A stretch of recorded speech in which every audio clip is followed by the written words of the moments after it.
Polandia mengungkapkan rencananya untuk menembak rudal Rusia yang menuju wilayahnya saat berada di atas langit Ukraina. Menteri Luar Negeri Polandia, Radoslaw Sikorski, mengungkapkan saat ini pihaknya tengah memikirkan proposal yang ditawarkan Ukraina. Pihak Kiev menawarkan Warsawa untuk menembak jatuh rudal Rusia yang mengarah ke Polandia saat masih di atas langit Ukraina.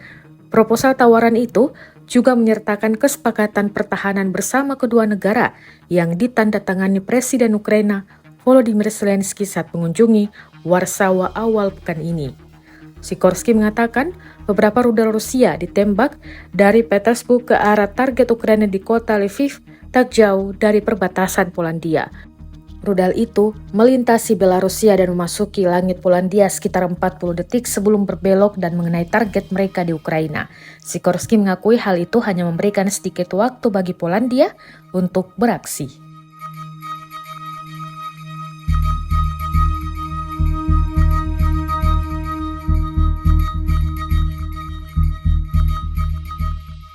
Download Tribun X sekarang, menghadirkan lokal menjadi Indonesia.